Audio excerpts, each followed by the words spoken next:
दोस्तों, पहाड़ बुलाते तो सबको हैं, लेकिन लौटते सिर्फ वही हैं जिन्हें पहाड़ वापस भेजना चाहते हैं।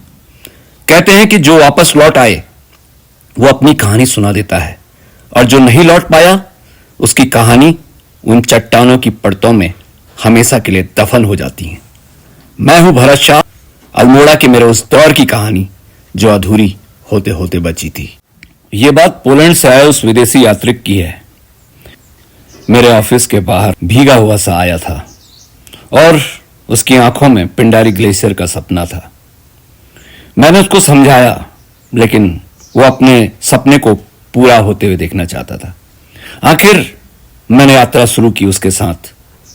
नदी नालों से गुजरते हुए हम लोग जैसे तैसे खाती गांव पहुंचे और 5 दिन उसी गांव में रुके रहे। मलिया धौड़ का दलदल और फुरकिया के नाले, जब वो याद आती है तो रूह कांप जाती है। हम पिंडारी पहुंच गए।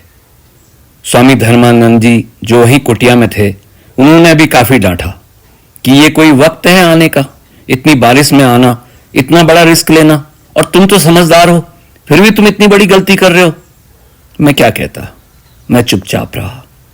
जब वापस लौटे तो उससे भी ज्यादा खतरनाक एडवेंचर था। वापसी में मलिया धौड़ का पुल बह गया था। हम फंस गए थे। पूरी 2 रात उस टेंट में काटी।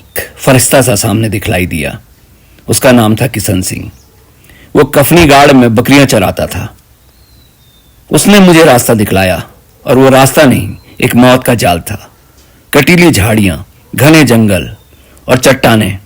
हम सिर्फ इसलिए जिंदा थे क्योंकि हमें लौटकर दुनिया को अपनी कहानी सुनानी थी। धाकुड़ी तक का वो सफर कभी नहीं भूला जाएगा। दूसरे दिन भालुओं के डर से लट्ठे बनाकर पूरी रात ट्रैकिंग की, तब जाके कहीं लोहार खेत पहुंचे। दोस्तों, आज एडवेंचर का मतलब बदल गया है, लेकिन वो दौर अलग था। अगर मैं और वो विदेशी उस दिन वापस नहीं आ पाते तो शायद आप यह कहानी कभी नहीं जान पाते। याद रखिए, पहाड़ कभी भी किसी को इतिहास बना सकते हैं। उस पुराने दौर के एडवेंचर को सलाम।